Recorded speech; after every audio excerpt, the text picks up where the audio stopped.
शांति। 13 फरवरी 2026 आज की साकार मुरली रंगीन बड़े बड़े अक्षरों में पढ़ें, सुने और गहराई से मंथन करें। हम प्रतिदिन प्रातः 4 बजे, 6 बजे, शाम को 4 बजे, 8 बजे मुरली मंथन करते हैं। आप सभी भी इस मुरली मंथन में साथी व सहयोगी बन सकते हैं, जिसके लिए इसी वीडियो के डिस्क्रिप्शन बॉक्स में गूगल मीट का लिंक दिया हुआ है, जिसके द्वारा आप चारों समय रोजाना एक ही लिंक से जुड़ सकते हैं। यदि आपको जुड़ने में कठिनाई हो रही है तो आप ये वीडियो जो सामने देख रहे हैं उसमें चलती हुई नीचे लाइन में आप व्हाट्सएप नंबर देख रहे हैं, उस पर मैसेज करके आप लिंक पुनः मंगा सकते हैं, प्रश्न पूछ सकते हैं, आपका कोई सुझाव है तो वो सुझाव भी दे सकते हैं। अच्छा,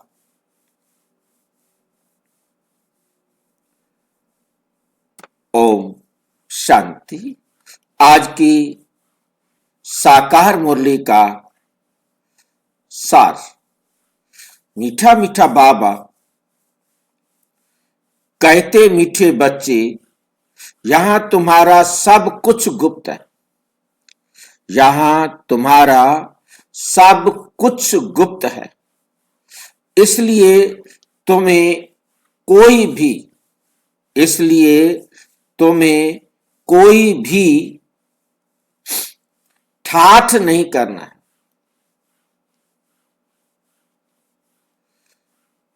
अपनी नई राजधानी के नशे में रहना है।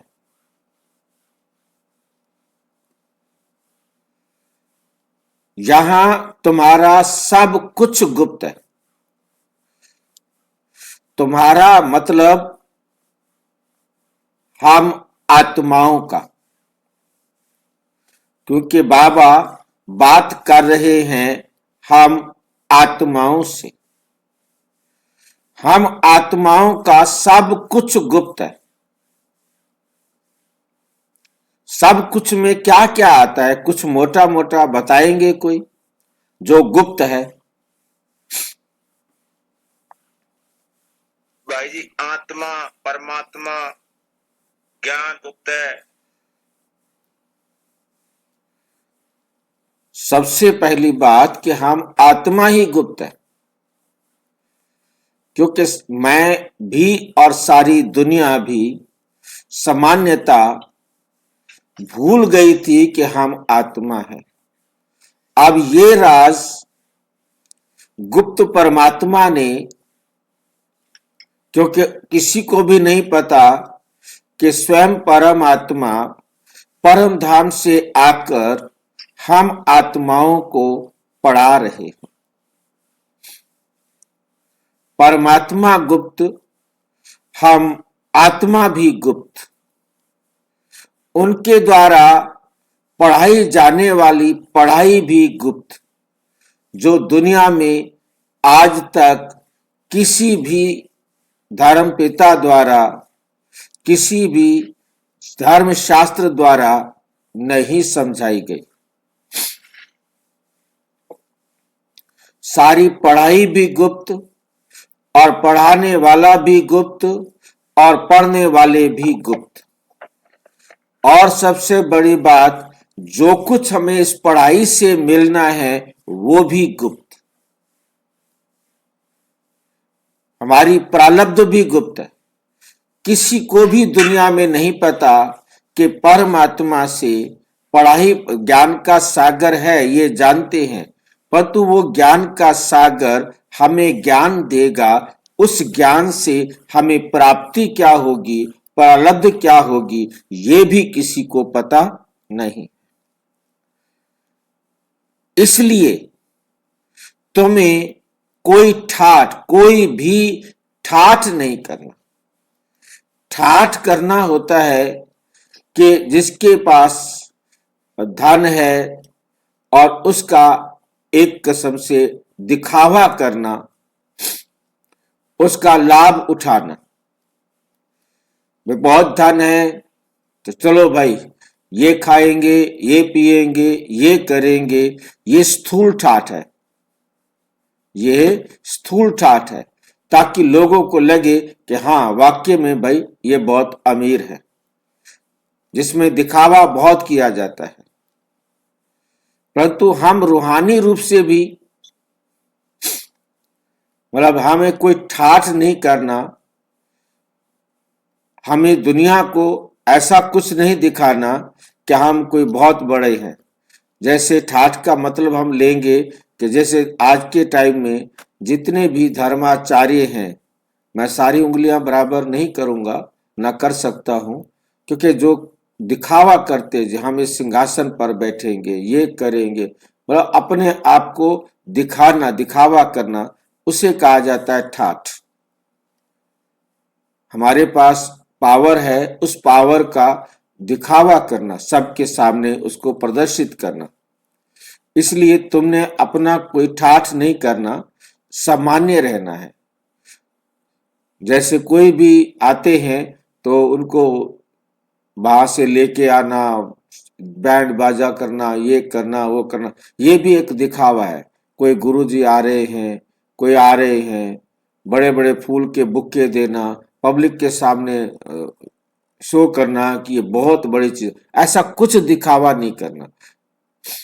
क्योंकि जिसको कोई गुरुजी आता है उसके लिए सारे शहर के अंदर बड़े बड़े होर्डिंग लगाए जाएं, बड़े बड़े गेट्स बनाए जाएं, वेलकम करने के लिए दुनिया हो, बस वो शहर के अंदर घुसने से पहले से ही उसके साथ हजारों लाखों की भीड़ जो है ना उसको मंच तक ले आने के लिए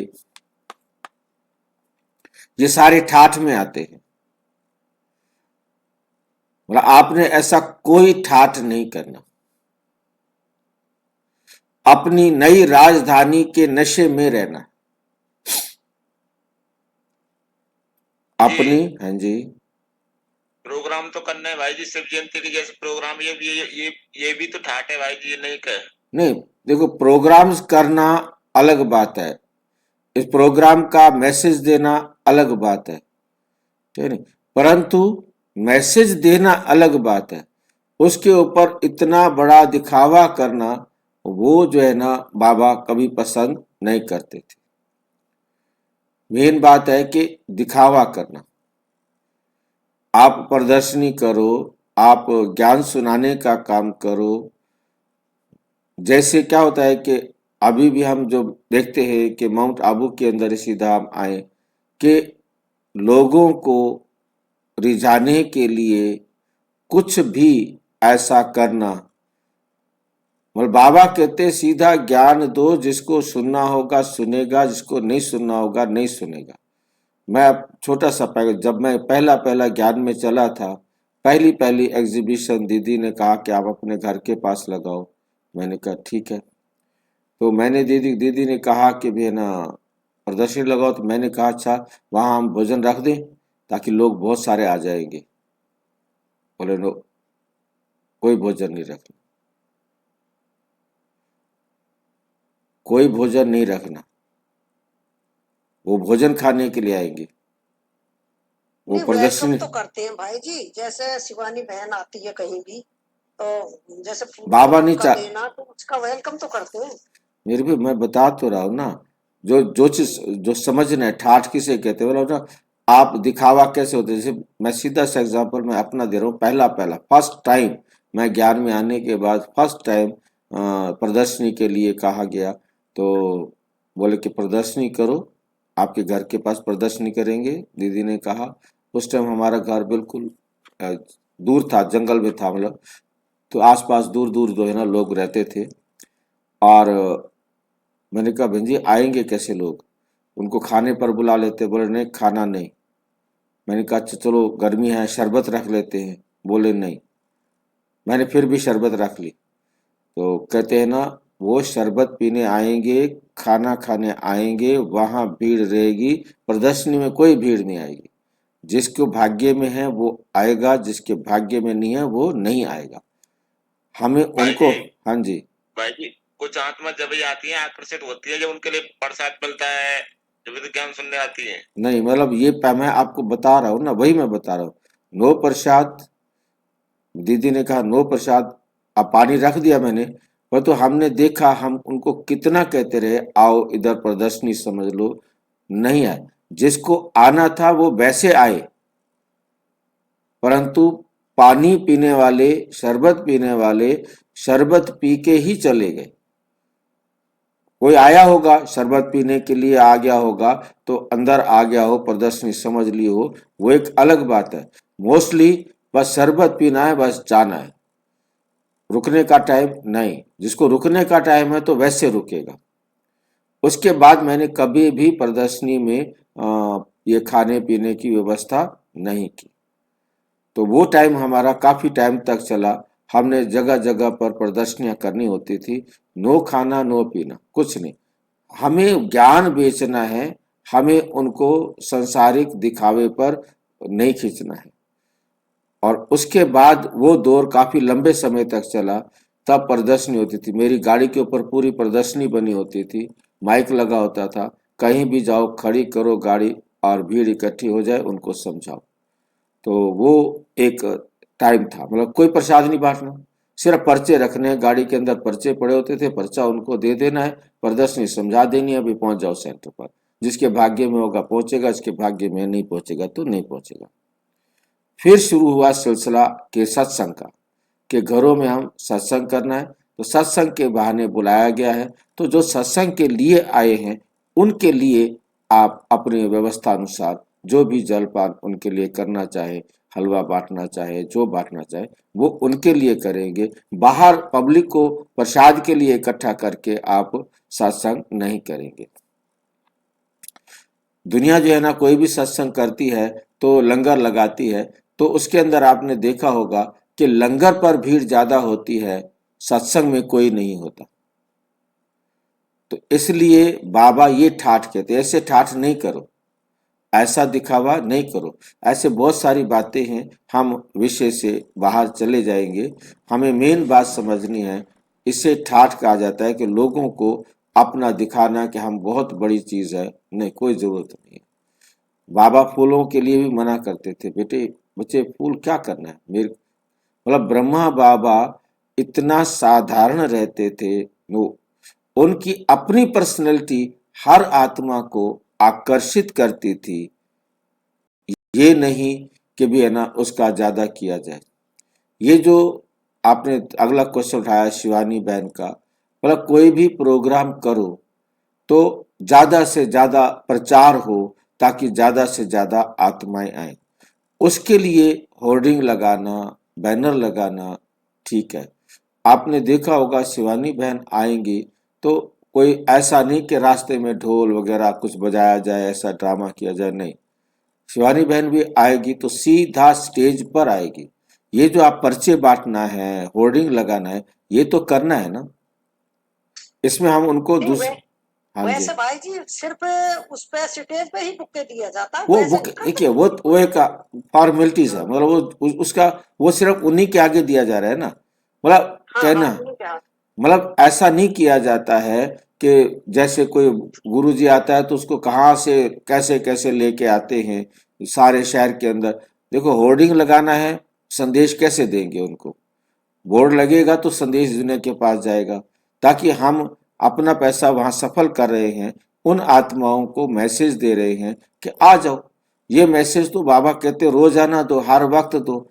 आप अपने घर के बाहर बोर्ड लगा दो तो वो आपसे पूछेगा, ठीक है कि नहीं। आपके घर के बाहर बोर्ड लगा हो, सुख शांति के लिए मेडिटेशन सीखे, कई कई रोजाना नए नए तरीके से शब्द देते हैं कि ऐसा बोर्ड लगाओ, ऐसा बोर्ड लगाओ, मतलब आप डॉक्टर हैं तो ऐसा बोर्ड लगाओ। आप जो भी हैं, मतलब उनको किसी न किसी तरीके से उनको लगे, क्योंकि आज सारी दुनिया दुखी है, और वो बोर्ड को देखकर आपसे पूछेगी। आपके घर में एक प्रदर्शनी लगी हुई हो, छोटी सी प्रदर्शनी रख लो, बड़ी रख लो, जैसे आपके घर में रखने की जगह हो, और वहां पर सबको बैठकर संदेश दो। आएंगे कैसे, उनको कुछ तो कहीं बोर्ड तो लगाना पड़ेगा ना, बैनर लगाओ, बोर्ड लगाओ, घर के बाहर बोर्ड लगाओ, घर के बाहर झंडा लगाओ, ताकि उन लोगों को वैसे ऐसा दिखावा नहीं करना जो वाहियात हो, मतलब उनको किसी किसी दूसरा प्रलोभन नहीं देना।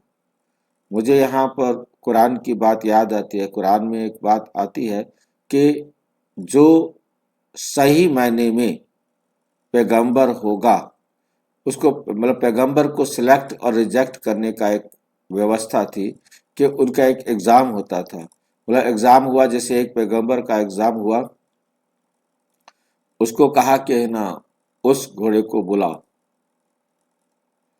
अब घोड़े को बुलाओ, मतलब आपने अपने संकल्प से उस घोड़े को बुलाना था, और उस घोड़े की तरफ उसने जो है ना इशारा किया, जैसे हम कुत्ते को बुलाते हैं, कुछ दे रहे हो उसको ताकि वो लेने के लिए आए। बोला तुमने उसको झूठ बोला। मतलब किसी को झूठ बोल करके भी अपने पास नहीं बुलाना है। आपने बुलाया है खाने के लिए तो खाने का हो, आपने ज्ञान के लिए बुलाया तो ज्ञान का। आपने सीधा ज्ञान के लिए बुलाना है, बुला के खाने के लिए उसको ज्ञान देना ये नहीं। ज्ञान वो सुनेगा नहीं, क्योंकि वो जिस काम से आया है वो काम करेगा। इसलिए झूठ नहीं बोलना है, सबको सीधा सत्य ज्ञान की तरफ आकर्षित करना है। अपनी नई राजधानी के नशे में रहना। हमेशा आपको ये नशा रहे कि मैंने सब आत्माओं तक ये ईश्वरीय संदेश पहुंचाना है, उनको अपना राज्य प्राप्त करने का, अपना हक परमात्मा से प्राप्त करने के लिए जो है ना ज्ञान देना है, समझाना है, ताकि वो अपना हक ले। अपना समय हमने दूसरी तरफ व्यर्थ नहीं करना। दूसरी तरफ बाबा कहते हो व्यर्थ है। आप पर्चे बांटो, बैनर लगाओ, उनको संदेश दो, उनको ज्ञान के लिए बुलाया है, उनको ज्ञान दो, सीधा ज्ञान दो, बस। भाई जी घोड़े को इशारा किया तो झूठ कैसे होगा? आपने उसको दिया तो नहीं? ये बुलाया तो उसको कुछ तो बुलाया, परंतु बुलाने के लिए आपने जो, या तो आप उसको जो चीज जिस चीज के लिए बुलाया उसे दो। हाँ वो आपने उसको धोखा दिया है ना। आप पैगंबर बनने के लायक नहीं है, आपको पैगंबर नहीं कहा जाएगा। आप पैगाम ही गलत दे रहे हो ना।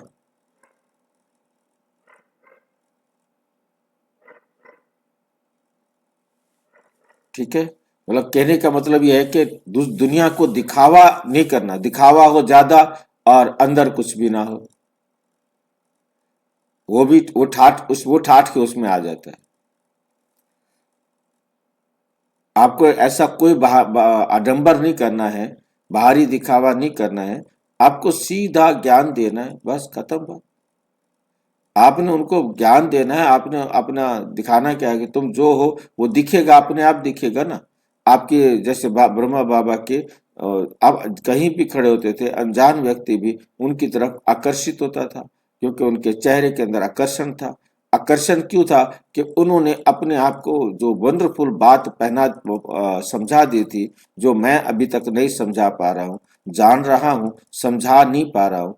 वो है कि ब्रह्मा बाबा को हर टाइम रहता था, मैं सारे संसार की जीव आत्माओं का बाप हूं, ये सारे मेरे बच्चे। वो उस रियल ट्रू लव से उनको देखता था।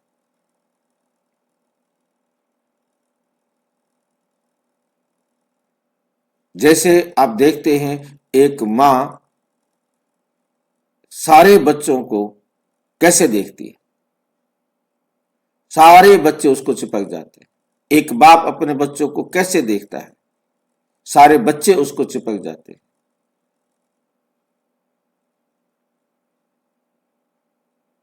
एक ट्रू लव नजर में होता है, दृष्टि में होता है।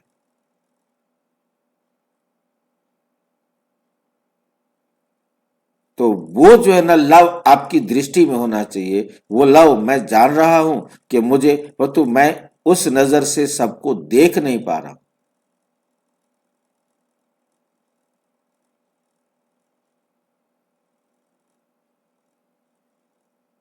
कोई बच्चा रह सकता है माँ प्यार प्यार से देख रही हो, प्यार आते ही देखे, माँ की आवाज सुन ले, माँ की शक्ल देख ले, बच्चा बैठा रहे, तो जरूर उसकी दृष्टि में कहीं ना कहीं है।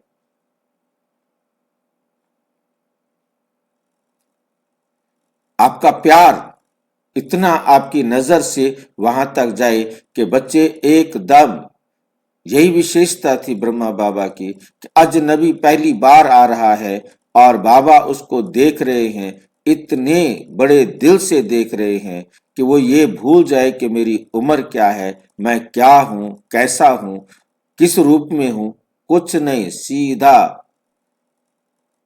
बाप की गोदी में, सीधा बाप से गले लग गए।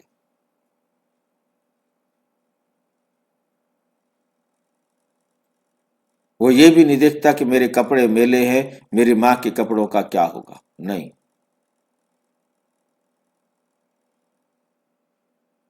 मैंने जगदीश भाई का अनुभव सुनाया था, जब फर्स्ट टाइम जगदीश भाई जी गए, उस टाइम ब्रह्मा बाबा क्यारी में पानी दे रहे थे। अब दे रहे थे तो सोचा कि मैं जाऊं, जरा सफर से आया हूं, क्योंकि उस टाइम पर गाड़ी से जाना मतलब कोयले की खान में से निकल कर जाना होता था। कोयले की गाड़ी होती थी और उसका जो काला कोयले का पाउडर निकलता था, धुआं निकलता था, वो सारे कपड़े काले ही कर देता था। तो सोचा कि मैं नहा धो के आके मिलूंगा, परंतु दूर से तो यही सोचा कि आके मिलूंगा, जैसे नजदीक गया, आओ बच्चे, बस हो गया काम। मिलना क्या मतलब, वो मतलब क्या क्यारी में खड़े हैं, कैसे खड़े हैं, क्या है, कुछ नहीं, बस बाबा की गोदी में। ये दृष्टि थी, ये आकर्षण था, वो प्यार हमारे में सबके प्रति हो।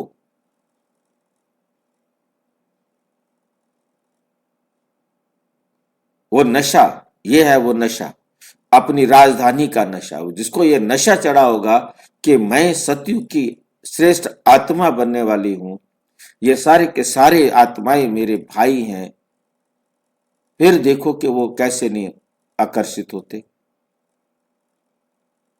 कैसे नहीं खींचे तले चले आते।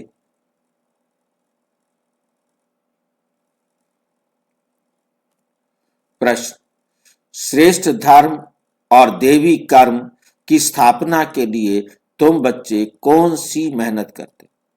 हमने श्रेष्ठ धर्म की स्थापना करनी है, दैवी कर्म हमें करने हैं, देवी कर्मों की भी स्थापना करनी है, हमने देवी कर्म करके दिखाने हैं, ताकि ताकि वो सारे के सारे इधर आए। श्रेष्ठ धर्म और दैवी कर्म, इन दोनों की स्थापना के लिए तुम बच्चे कौन सी मेहनत करते?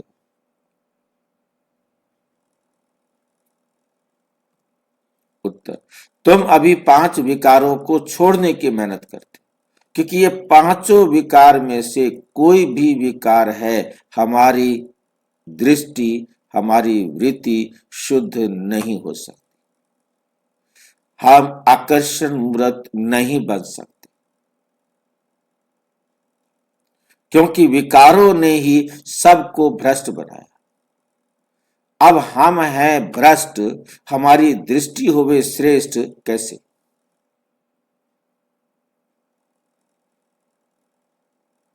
कैसे हो जावे?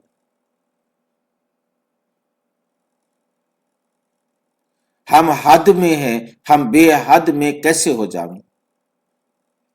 हम बेहद में हो तो हमें सारे एक समान दिखे, किसी को भी हमारे से कोई वो दिखाई नहीं दे, जिसे हमने कल इनोसेंट में लिया था। बच्चे को सब क्यों पसंद करते हैं? उस बच्चे को सब पसंद करते हैं जो इनोसेंट है, वो सबके पास जाने में सहज होता है, उसे कोई अपना पराया भेद नहीं दिखाई देता।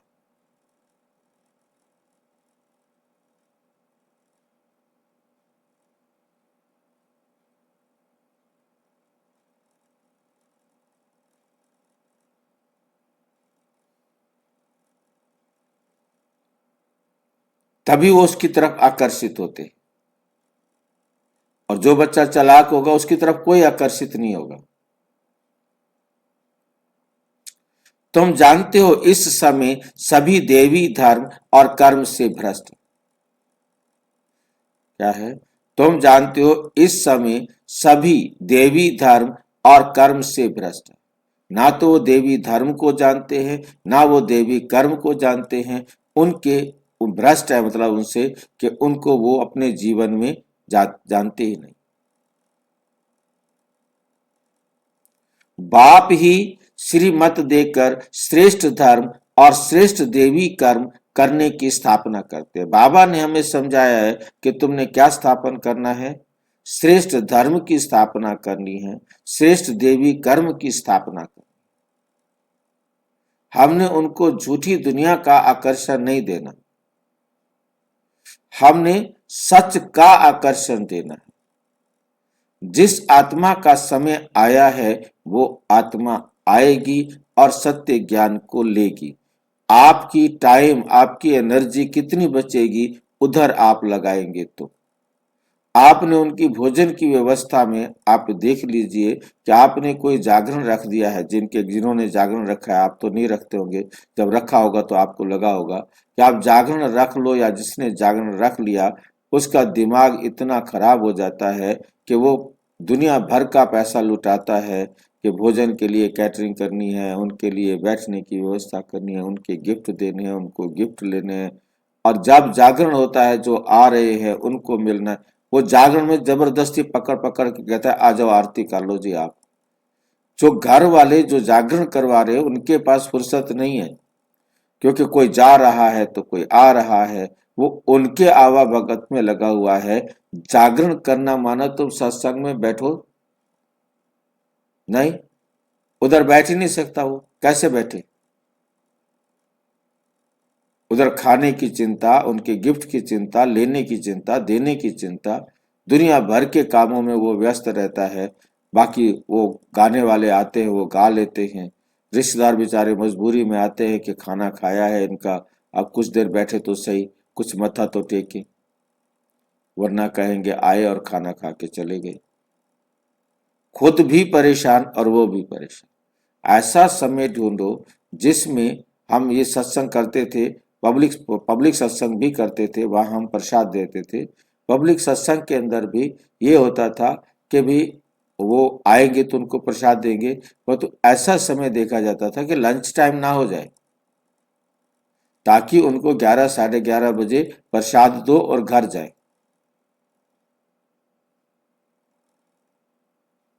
और उसके बाद या तो फिर करो 2 से 3 4 5 बजे तक, 6 बजे तक, मौसम को देखते हुए।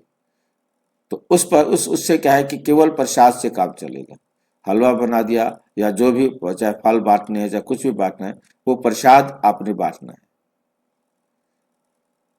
वो प्रसाद तक ही सीमित रहेगा भाई जी, उसको इंतजार रहेगी कि ये सत्संग पूरा होगा तो प्रसाद मिलेगा। कोई बात नहीं, वो प्रसाद मतलब देखिए आप परिवार वाले उसमें मतलब हमारी टेंशन खत्म हो जाती है ना। आपने यदि खाना रख दिया है तो आप जो है ना सत्संग में बैठ नहीं सकते हो, वो भी सत्संग में बस थोड़ा प्रसाद के लिए भी भाई जी वो पूरा सत्संग सुनेंगे कि चलो लास्ट में मिलेगा हाँ, प्रसाद। वही मैं बता रहा हूँ। प्रसाद में हम जो सत्संग करवा रहा है वो टेंशन में नहीं आता है ना, हाँ वो टेंशन में नहीं आता। वो प्रसाद रखा है ना, सिर दर्दी खत्म होगी ना। जब सत्संग पूरा होगा तो हम सबको प्रसाद दे देंगे।